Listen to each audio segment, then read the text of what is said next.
وہ لاشا کہاں چلا گیا، وہ لاشا کہاں چلا گیا؟ تو ایک نور کا خط لکھا ہوا دیکھا، ذوالنون جو ہمارے ہو جاتے ہیں ہم کسی اور کے کفن دفن کا محتاج بھی نہیں رکھتے، وہ انتظام ہم خود ہی کر لیا کرتے ہیں۔ حضرت ذوالنون نے سوچا یا اللہ میں نے پہلا سجدہ کرایا تھا، اتنی مقبول کیسے ہو گئی؟ گئے تفکرات میں تھے، سوچ میں تھے، سوچ و فکر میں ڈوبے ہوئے تھے، سوچ و فکر میں ڈوبے ہوئے تھے، نیند نہیں آ رہی تھی۔ اچانک آنکھ لگی تو کیا دیکھا؟ وہی لڑکی ہے جو جنتی لباس پہن کر جنت کے باغوں میں ٹہل رہی ہے۔ وہ کامیاب ہو گئی، وہ کامیاب ہو گئی، وہ کامیاب ہو گئی، وہ جنت کے باغوں میں ٹہل رہی تھی۔ ذوالنون مصری نے کہا اے لڑکی تو وہی رقاصہ ہے نا جو ہمارے محلے میں ناچتی تھی، رقص کرتی تھی، ناچتی تھی، یہ بتا یہ مرتبہ تجھے کیسے مل گیا؟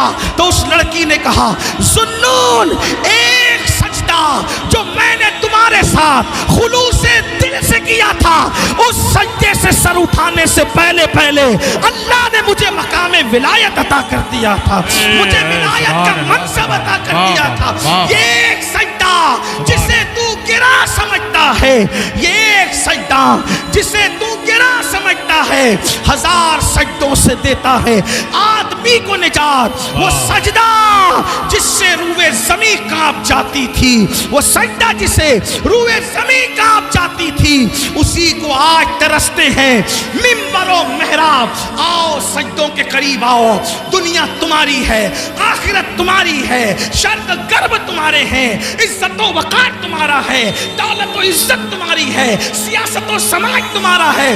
تم اللہ کے ہو جاؤ۔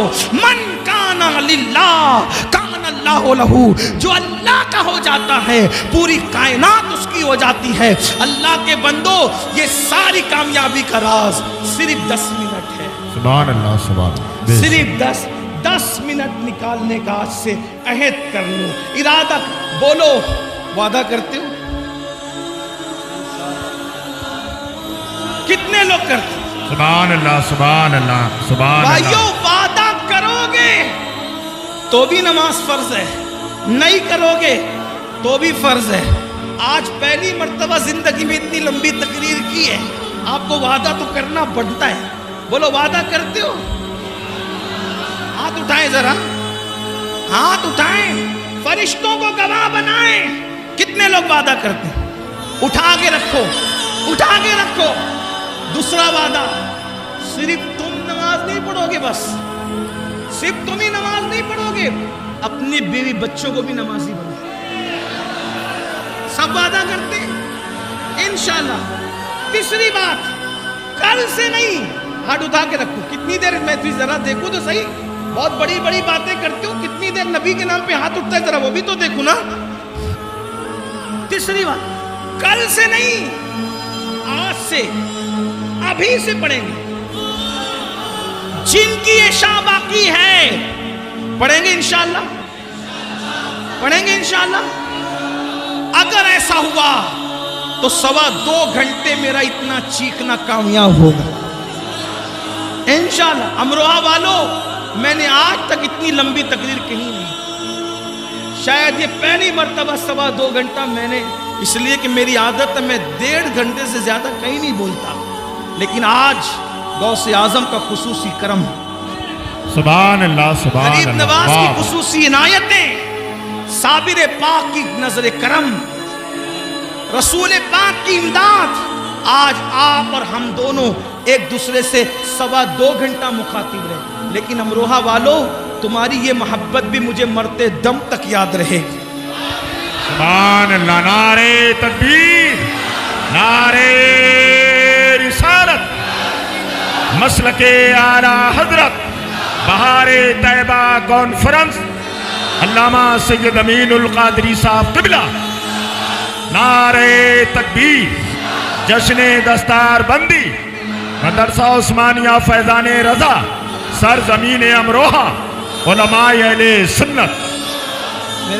میرے بھائیوں، اتنی دیر میں تو مجمع ٹوٹ کر چلے، لوگ خالی ہو جاتے ہیں، بھاگ جاتے ہیں، تو نماز پڑھیں گے انشاءاللہ، گھر والوں کے ساتھ پڑھیں گے انشاءاللہ، بچے کو نمازی بنائیں گے انشاءاللہ، اور جو دوستوں کا سرکل ہے ان کو بھی نمازی بنائیں گے انشاءاللہ۔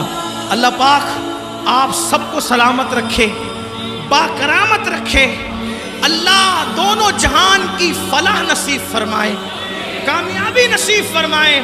اور آج جس مدرسے کا یہ سالانہ اجلاس ہے فیضان رضا، اللہ اس مدرسے کو بھی دین 11ویں رات 12ویں ترقی عطا فرمائے۔ ماشاءاللہ 25 فارغین مجھے بتائے جا رہے ہیں، قاری یامین صاحب نے 25 فارغین ہیں ماشاءاللہ۔ اور صرف یہی مدرسہ نہیں، عاشقان رسول کے جتنے مدارس ہیں ہر مدرسے کی مدد کرو، تعاون کرو۔ جامعہ نعیمیہ ہوا اور آس پاس کے جتنے سب علاقے ہیں، ادارے ہیں، اور جامعہ اشرفیہ ہوا اور جامعۃ الرضا ہوا، منظر اسلام جو بھی ہیں ہمارے عشاق کے، اس لیے کہ جب تک مدرسے سلامت ہے ہمارا دین سلامت ہے۔ العلم حیات الاسلام و عماد الدین، علم اسلام کی زندگی ہے، دین کا ستون ہے۔ یاد رکھنا، نمازی تو محلے سے مل سکتے ہیں لیکن امام صرف مدرسوں سے ملتے ہیں۔